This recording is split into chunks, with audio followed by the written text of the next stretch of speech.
Here is a comparison between the 2024 Acura MDX Type S Advance super handling all-wheel drive in platinum white pearl against the Infiniti QX60 Autograph with the two-tone. Which one's going to be better for performance, luxury, in your day in and day out use? I'm Anthony from Hawkeye Rides, and I'm going to go over some pros and cons and the problems that I have with both vehicles. Starting off with dual eye LED headlights, daytime runnings, and fog lights. When you go Type S, everything is going to be exclusive on the exterior. So the bumpers, the way it sits, also you're going to get the adaptive air suspension, which they don't even offer that in Infiniti. So it goes as low as 6.4 inches all the way over 9 inches of clearance, whereas the Infiniti is around 7.5 inches of clearance. Pentagon grille will have a motion structure to it, and I like the gloss black elements that go with this platinum white pearl.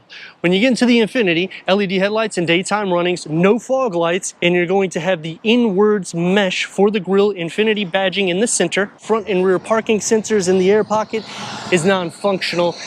And when you're getting these two, these are basically fully loaded without options, or some with options, in which the Infiniti is almost optioned up. So you're going to get the 360-degree reverse camera when you go into the Advance. The same thing for the Autograph. The big thing here, though, is the engine, because you're getting a 3.0-liter V6 twin-scroll turbo, 355 horsepower and 354 pound-feet of torque, compared to a 10-speed automatic transmission. Whereas on the Infiniti, it's a 3.5-liter V6, and it's naturally aspirated, so there's no turbocharge. With 295 horsepower and 270 pound-feet of torque paired to a 9-speed automatic transmission. Another big difference is the wheels. These are aftermarket on the Infiniti. It's 22-inch. The calipers were painted this green color, which is a 2-piston.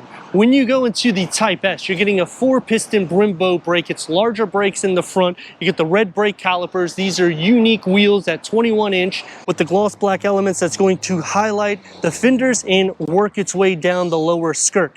And the MDX gets 17 mpgs for the city and 21 mpgs for the highway. The Autograph is all-wheel drive, so it drops to 20 mpgs for the city and 25 mpgs for the highway. And another difference is when you're getting the super handling all-wheel drive, because this is the Type S. Towing max at 5,000 pounds. The MDX, when you're getting a two-wheel drive, will go as low as 3,500 pounds, which is the same for the Infiniti, except when you go all-wheel drive, you unlock 6,000 pounds. The Type S gets the roof rails that's going to have the gloss black, and I like the side profile on the MDX a touch better than the Infiniti, because they have the matte black around the fenders and the lower skirt, so it looks a little bit more rugged. However, you're getting more chrome elements unless you do a chrome delete, which I have done on this. For the roof rails, 165 pounds, it's about 150 pounds, both with LED tail lights. The lower is going to look a lot more aggressive when you go into the Type S. Quad exhaust tips highlighted with the gloss black and the diffuser, and it will sit up a bit because of the air suspension. With the super handling all-wheel drive, it is rear bias, where you're not getting that performance when you go into Infiniti. And the lower here is going to be highlighted with the same paint color, but no exhaust tips. Kick to open or power liftgate going into 16.3 cubic feet of storage. You're gonna have a storage nook on the side with a 12-volt charger.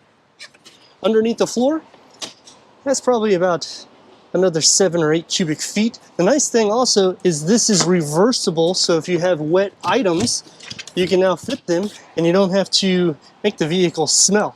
Split fold the third row from the back at a 50-50 split. That's going to increase cargo to 39.1 cubic feet. To put the second row down, you will have to go into the back. It will fold at a 40-20-40 split, increasing cargo to 95 cubic feet of storage. And to go into the Infiniti, it's going to start off with 14.5 cubic feet. It also has the kick to open with a 12-volt. Underneath the floor will also receive storage with the compartment. Fold down the third row seat at a 50-50 realistically. It's going to increase cargo to 41.6 cubic feet. The MDX is going to max cargo a little bit more so, because even folding these seats down, that's only going to max cargo to 75.6 cubic feet. But we need to go inside, start them up, so you can hear that exhaust note.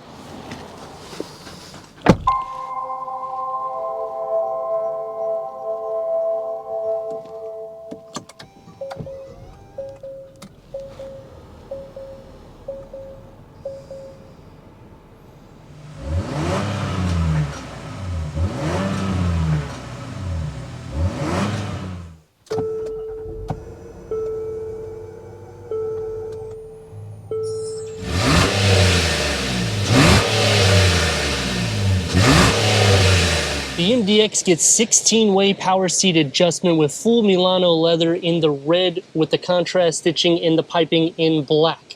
9 different stages for the massage seats, heated, ventilated seats, memory for the driver and passenger, whereas on the Infiniti, you're only getting 14-way power seat adjustment. You get the Autograph in the seat, 2-tone, heated, ventilated, memory for the driver and passenger. Headroom for the Acura and legroom. It's going to be a lot more sporty because you're getting these stainless steel pedals or racing pedals. I like the way this contours away from the front occupant, so it gives a little bit more space. You get a 12 volt and that ELS sound system with 25 speakers found throughout the cabin, heads up display, and the center screen, it's not touch. You have to use the Acura True Touchpad, which it's 4 different buttons on the top and on the bottom. So it is very high tech in the sense of, as you're seeing where I push it, it has wireless Apple CarPlay, Android Auto, Sirius XM, AM, FM, streaming Bluetooth audio. And on the side here, you have another little area that you can put the map or different settings for your sound system. Put it into reverse. This is the Advance, so you get full 360-degree reverse camera with trajectory for the front and the rear, and you can change different layouts for the camera position. What I like about the MDX is you have this dynamic mode that's right here above the gear lever because it looks very sporty. When you change the modes, it will change or give you a little video clip of what the vehicle is actually doing. Going into Sport, you put it into Sport Plus, you gotta hold it. Same thing for the gauge cluster, it will change the layout. And you can go through an array of information for the driver, including turn-by-turn navigation, your sound system, and your phone settings. Going back with the gloss black, you can push this down so it's closed, or you can just leave it open so you have your USB ports exposed.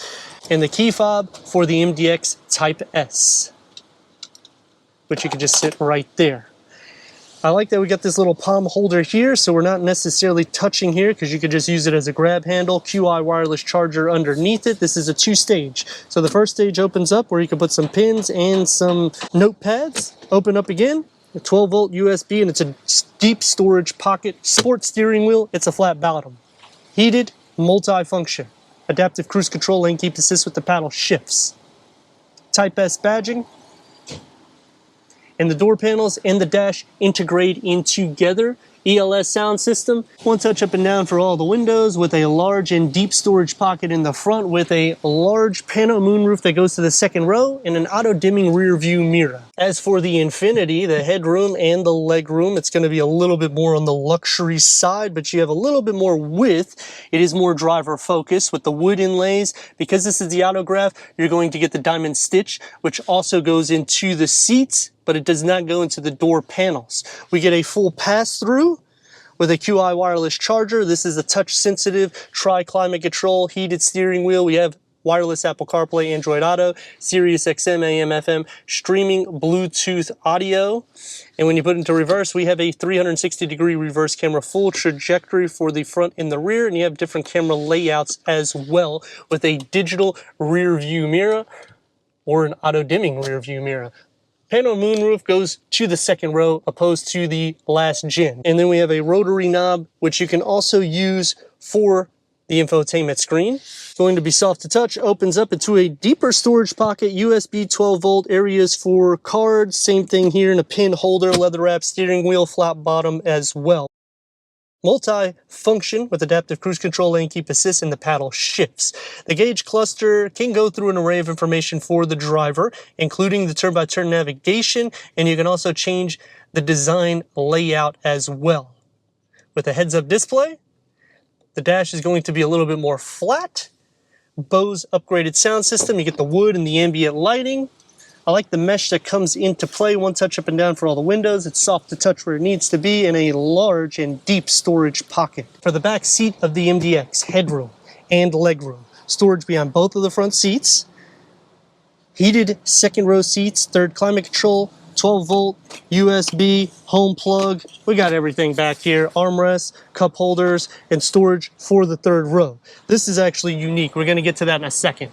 The door is going to get the manual sunshades. It's going to be soft to touch right in here with the wood inlays and the ambient lighting. It's going to be a little bit more sporty with a little area that you can put a small phone for the grab handle and another storage pocket that gets deep in the back.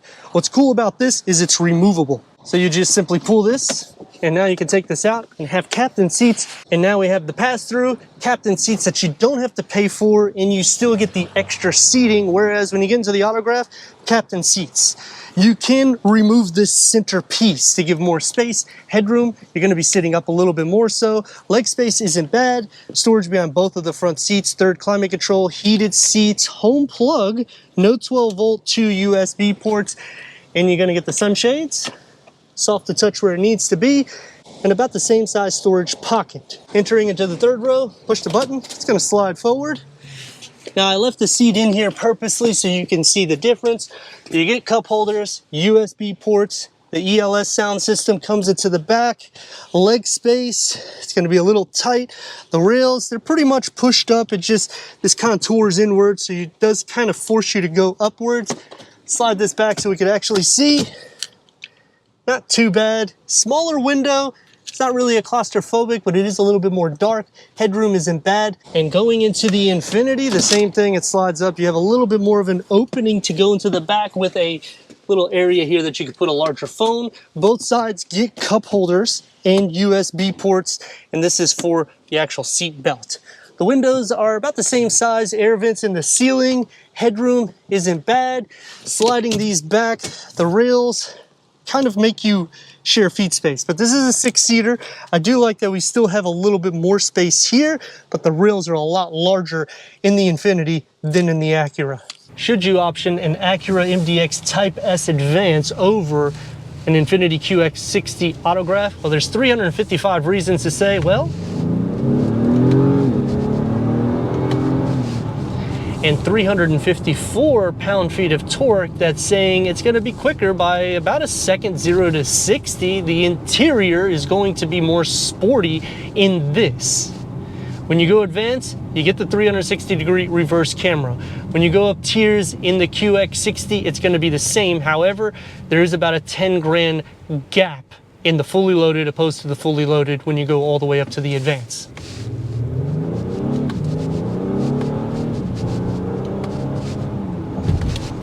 And you don't get that exhaust note that filters in either, or an adaptive air suspension that lowers under 7 inches and raises over 9 inches. It has a lot more sport vibe, even with the windscreen and the way the windows are shaped. Even though they're large, it just feels a little bit more athletic. I'm not digging the non-touch screen, and because I own an Infiniti, I'm so used to wanting to touch the actual touch screen instead of actually using the Acura True Touch pad.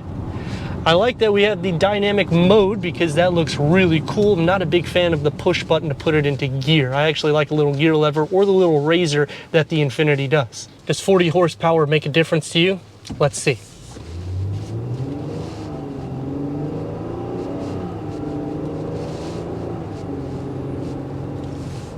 It's not a perfect 50-50. I got some sport tires here. Grips well. You can take some of the bins, don't get me wrong, it's not a sports car, it's a top heavy vehicle.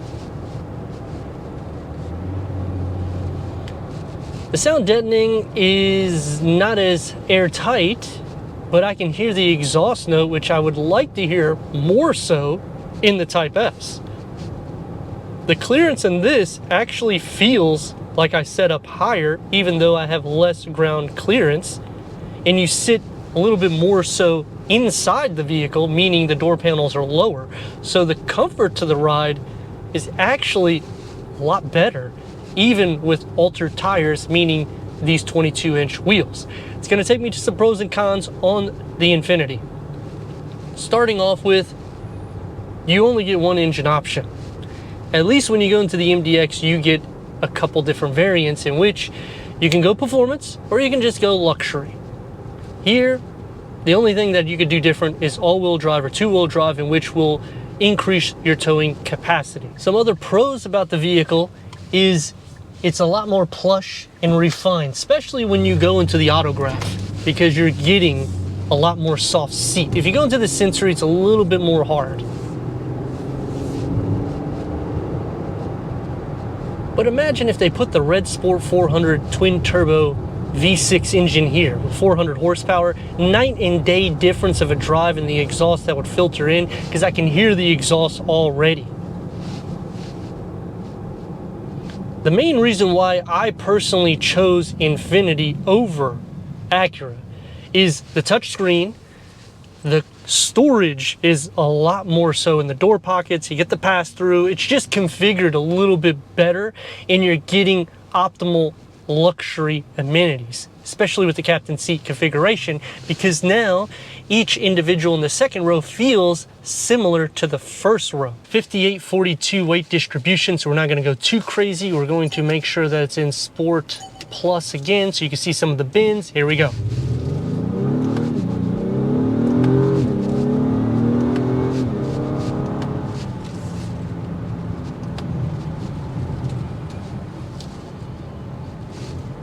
It's a smooth drive with this air suspension. It's a little bit more quiet than the Infiniti.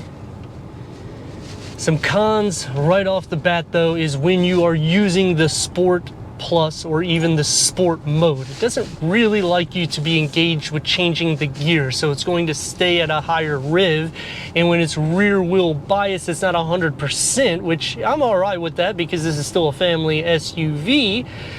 But I mean, maybe it's a second quicker, 0 to 60. It's not a huge difference. You're going to be getting better MPGs when you go into Infiniti. You're also going to get a little bit more plush materials. That's the way it feels. Not a huge fan of the charms that come into the Acura because they are derived out of Honda. Same thing with Infiniti. They're derived out of Nissan, except they kind of give more of an airplane vibe. And I'm not trying to be biased because I personally own it. This is better with cargo.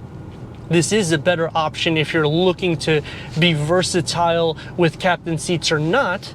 But if you're wanting a little bit more plush materials, I feel that the Infiniti will take it there. If you're wanting a little bit more sport, this side is where it's at. But for a 10 grand difference in value, it's hard to swallow because I'm not getting a touchscreen infotainment. And I have to go to the Advance to get a 360-degree reverse camera, where I do not have to go to the Autograph in order to get that for Infiniti. Because this is more expensive, I would like to see power sunshades for the second row, and I would like to see sunshades for the third row for both of the variants. You get electronic seats that will fold up for the Infiniti. You're not going to get that when you're going into this. This will have more speakers. I like the Bose system. It has a good bass to it. The ELS though, it's 25 speakers. You can't really say it's not good.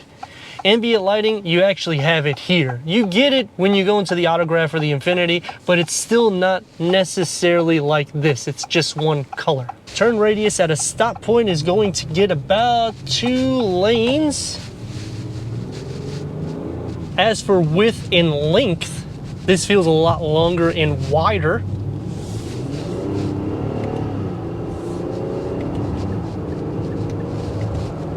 But I also feel a little bit more confident when I'm driving this. The big problem with both variants is they didn't go the full extent, meaning Acura didn't go full performance with luxury because they are competing against the Germans that are going to be faster, and Infiniti gave you the luxury amenities but skipped out on the performance, even though we have a 9-speed automatic transmission instead of a CVT transmission. The ride on a long journey, Infiniti is going to be smoother, more composed. It's going to be noisier, but then you could just turn on the Bose sound system. The seat comfort is also a little bit better here. It's a little bit more sporty, but when you're going Type S Advance, you are expecting it to be a lot more sporty. Just the air suspension doesn't make it less rigid. That's kind of the fault that I have with that, because when I'm adjusting the air suspension, I feel like I have better clearance in this, and I don't feel as many bumps, and I have larger and wider wheels than that vehicle. Braking on the vehicle, I mean, you don't necessarily need a 4-piston setup. 2 pistons is what we have with this, and that's standard. It's good enough. Going Brembo brakes, I'm going to save money here. You're getting performance, but I feel like the potential isn't fully unlocked, because when you're considering rivals like BMW, Audi, and Mercedes, they're all going to be about a second-ish quicker on the 0 to 60. And they can go 100% rear wheel bias. The super handling all-wheel drive is good. I've reviewed it on very bad weather days where water was just going all over the place and it didn't move. Whereas on Infiniti, I did change the wheels to 22 inch, so it's not going to stay as planted as this. But if you stay with the stock wheel, it's not going to look as sporty as this either, in which I feel you get the sporty style when you change the wheels and you do just a few aesthetic twists, and you're still going to get some savings. But let me know your thoughts in the comments. And if you're new to the channel, consider subscribing. Check out the next video, merchandise, website, and Instagram. Leave a comment and a like. And I'd like to thank Regal Acura for giving us this 2024 Acura MDX Type S Advance comparison against the Infiniti QX60 Autograph.